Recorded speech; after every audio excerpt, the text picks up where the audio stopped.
Hello and welcome to another episode of the Tambua Women in Tech Fireside Chat. For the past 1 year, the Tambua Women in Tech have been giving shout-outs to remarkable women across the world who are in the STEM space.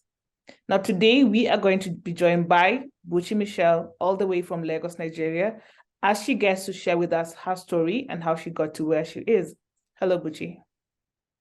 Hi, Allela. It's amazing to be here today. How are you doing on your end?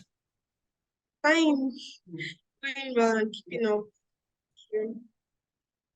Okay. To get us started, would be great to know who you are, what you do, before we jump onto the rest of the questions. So would you care to tell us who you are and what you're doing? Yeah, so my name, like you already said, my name is Buchi, Michelle Okonicha, and I am from Nigeria. I'm a software engineer and I currently work in Nigeria, one of the companies here in Nigeria. I work as a software dev, and I also manage databases and I write codes. Yes, so basically that's in terms of the work I do. I also have other things that I handle and manage, like communities, like platforms, non-profit organizations, and also tech women as well. Yeah, thank you. So you have said you are a software developer, you manage databases, you also at the same time run communities. Would you walk us through how your journey has been in this tech space? Yeah, so my journey is it's one that has really been interesting, considering that I do not have a computer science or software development background.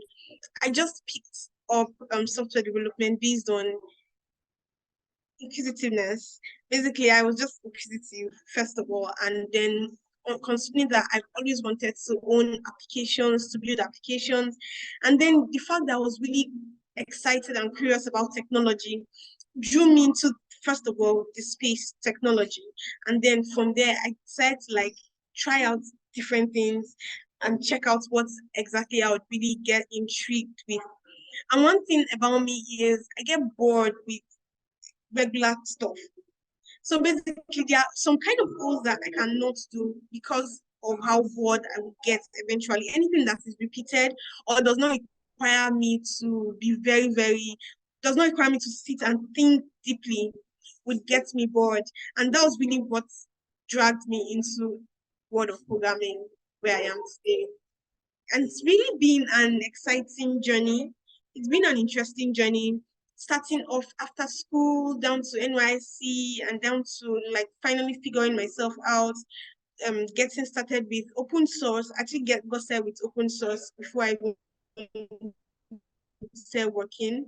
I got started with open source contributions, layer 5, and I also started writing a lot of articles.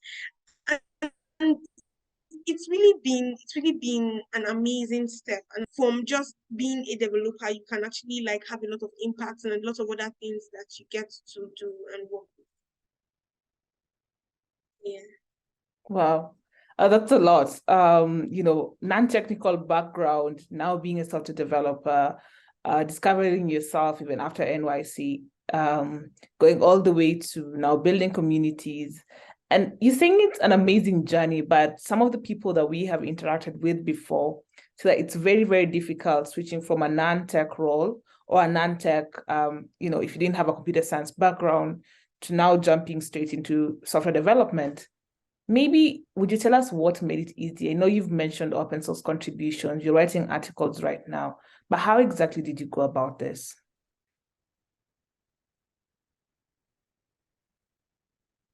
Yeah, so I studied microbiology in the university. It's really worlds apart. Yeah, it's really worlds apart from studying microbiology to jumping into technology. I would not exactly say it's been a difficult journey, actually. But truth is that I always tell people I would not But we lost you. advise you to become a developer. Really tell you is, first of all, you need to find.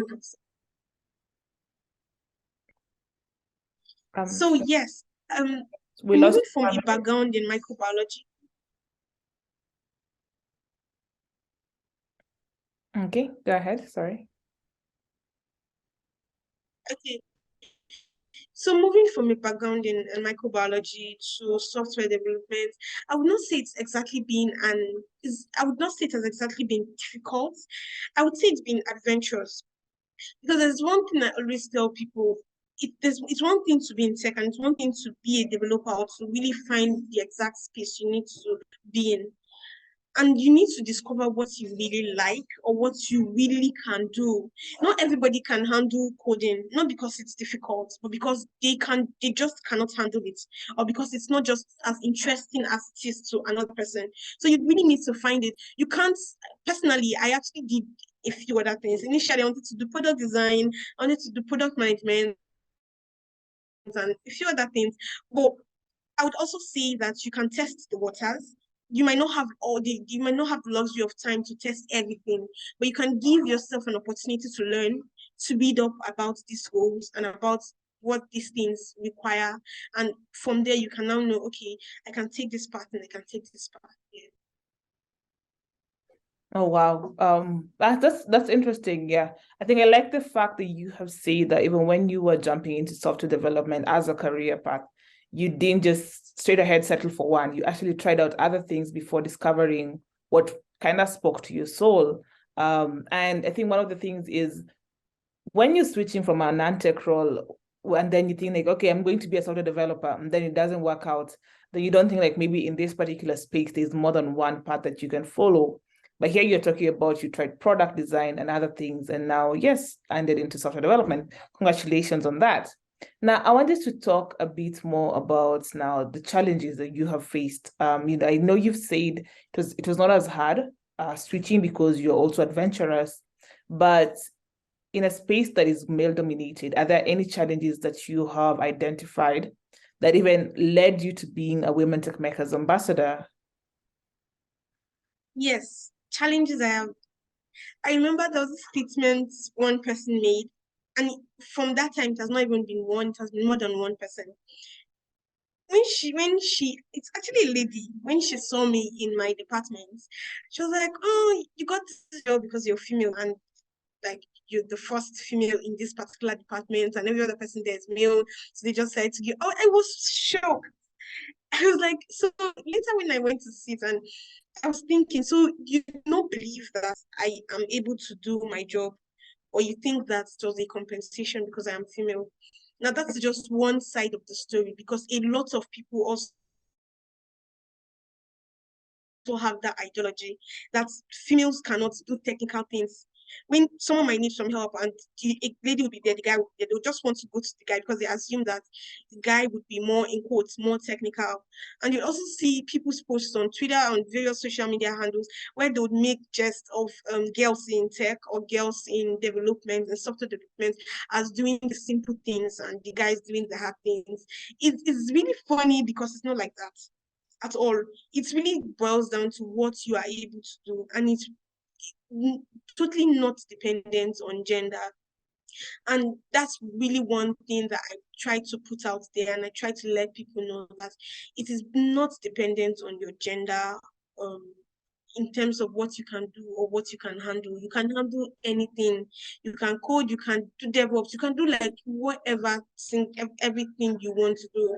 And leading me to Women Tech Makers, becoming a Women Tech Makers ambassador, I first started as a Google developer groups organizer, then before becoming a Women Tech Makers ambassador. And being a Women Tech Makers ambassador has really helped my journey. It has made it more interesting, really, really more interesting. From meeting a lot of women like me that are also in this space and are thriving, to also being able to impact a lot of women and to also tell them these stories that they can code, they can design, and they can do whatever it is. There's no role in tech that is too easy. There's no role that is too hard. It all depends on what you can handle per time. Yeah. Okay, thank you. Yeah, I think key takeaways from what you said is even other women not having faith in you that you are technical enough for the role that you have.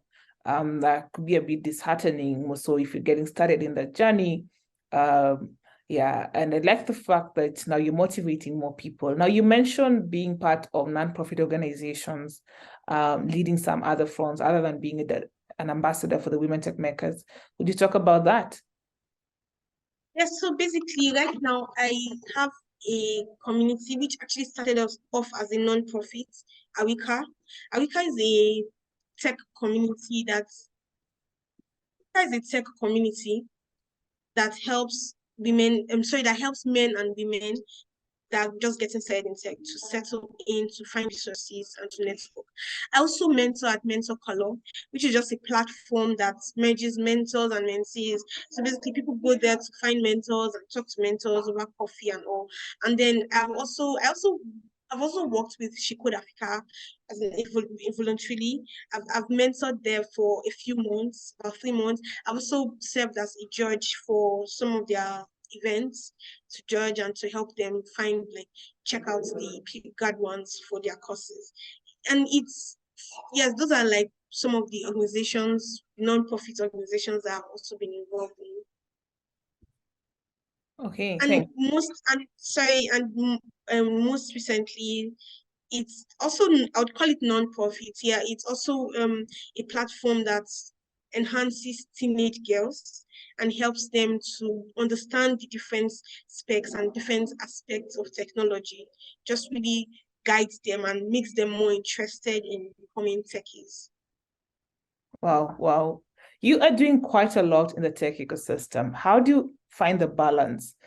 How do you get the balance between your personal life, dealing with the challenges that you face on a day-to-day, and at the same time just ensuring that you are able to upskill? How do you deal with that?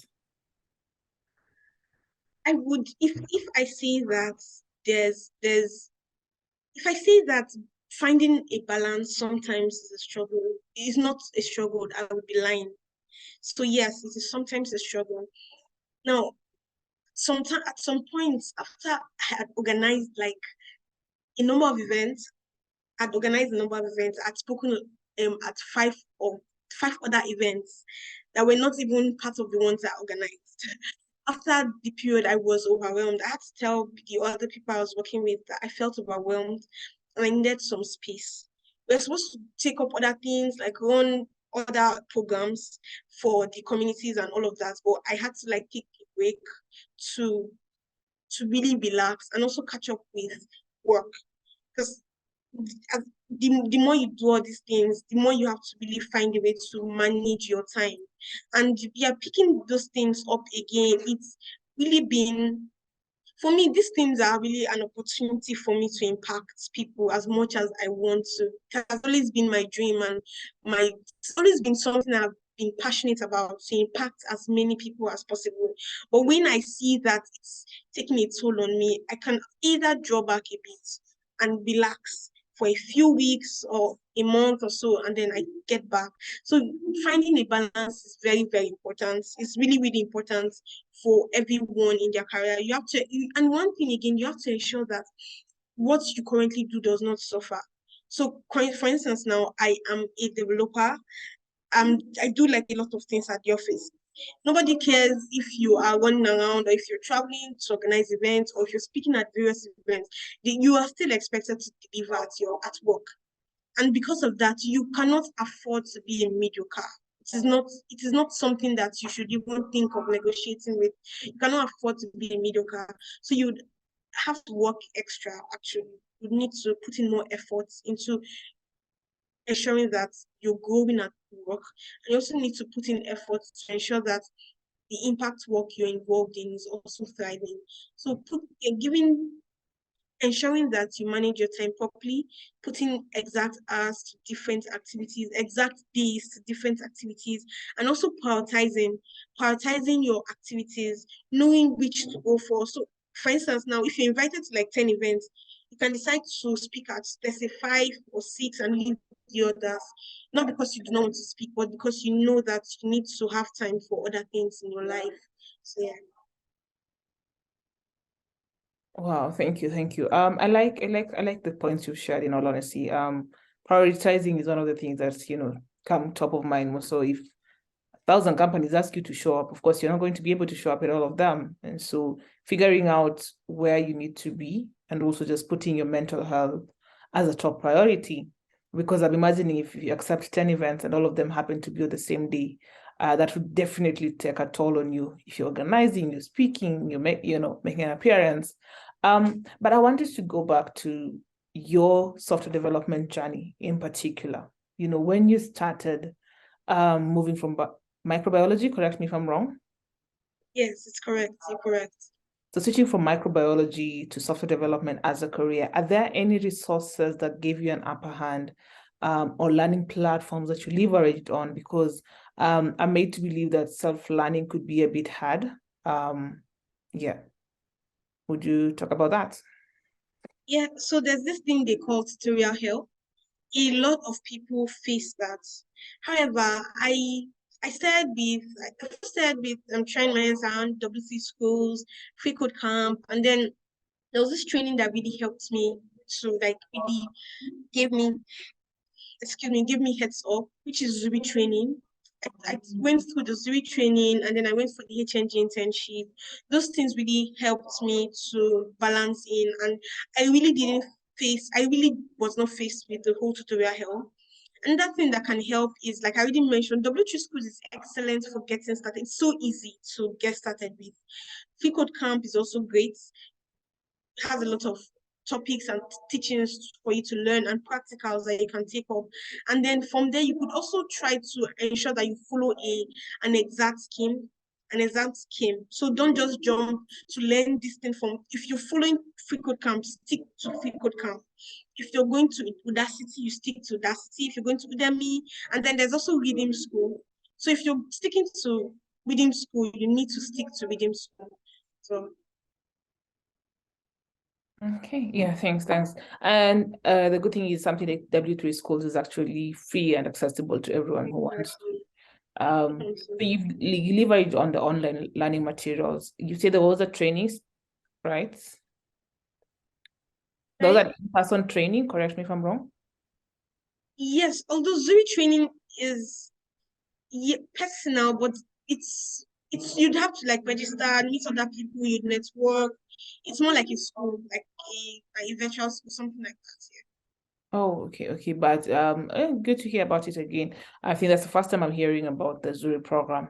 You talked about W3 School, you talked about Free Code Camp. Now, how do you continue upskilling? Because when you look at W3 Schools, you say it's good when you're getting started.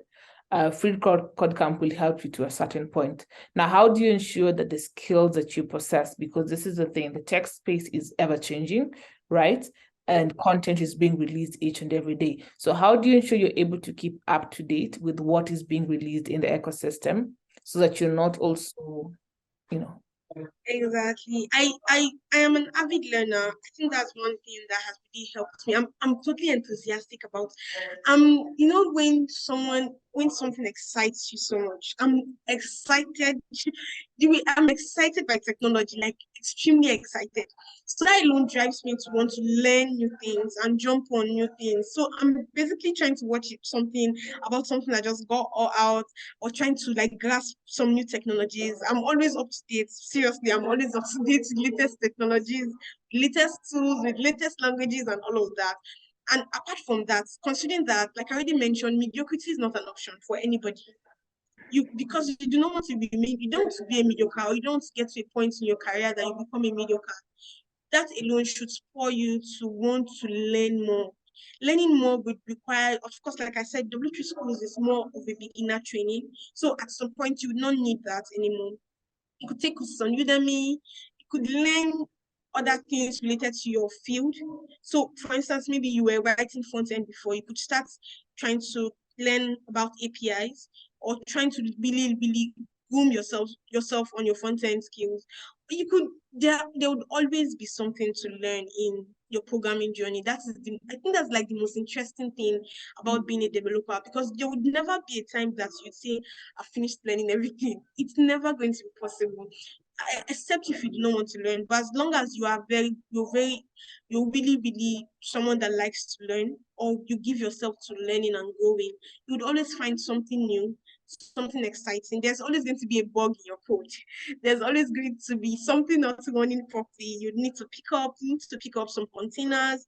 You need to pick up new skills that would help you not just be a developer, but also be able to stand and build things efficiently.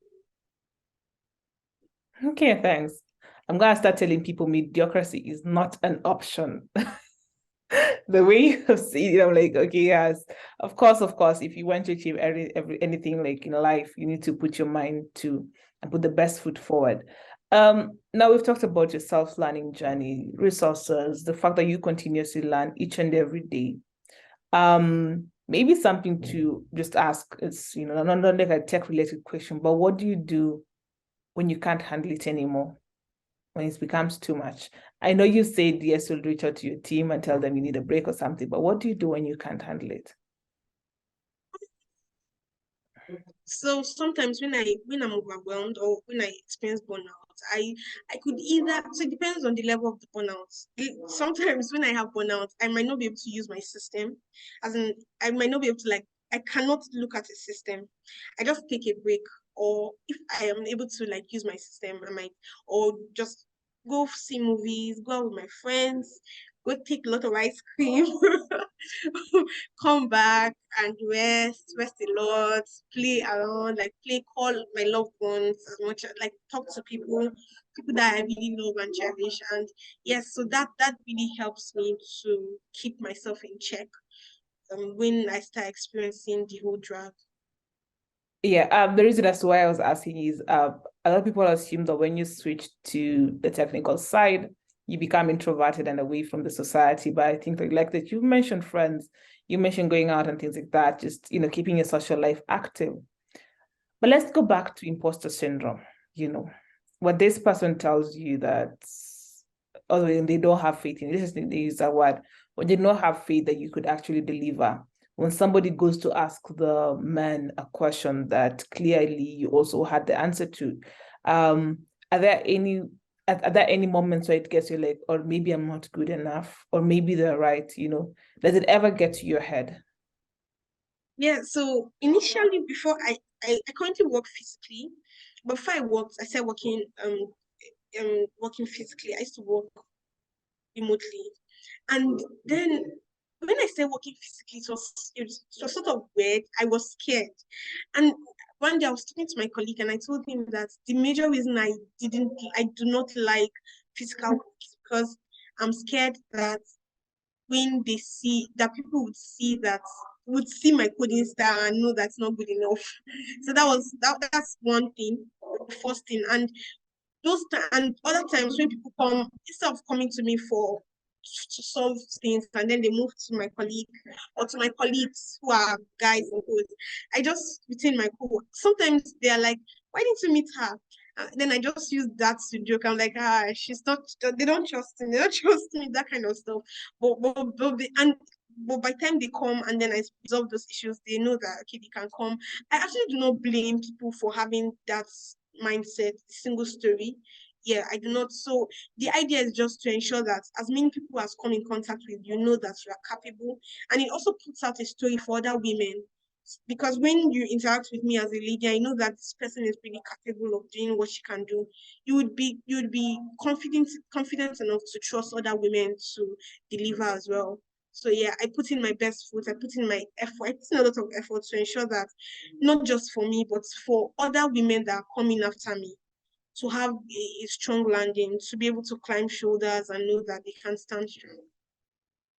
Wow, you are you're quite a force to reckon with. I like the approach that you're using and just setting also apart for other women to have it easier than maybe you are having it, or for other people to have faith that the women can actually achieve it also. So Michelle, we're out of time right now, but maybe to just wrap up the call, do you have any parting shots, or maybe things that you want other people to, take as steps or learnings from your journey into the STEM space? Yeah, so it's one thing to want to make money in tech, and it's one thing to be passionate. You can have both. You don't just you want to make money, be excited about making money, but also be passionate. The passion would drive you.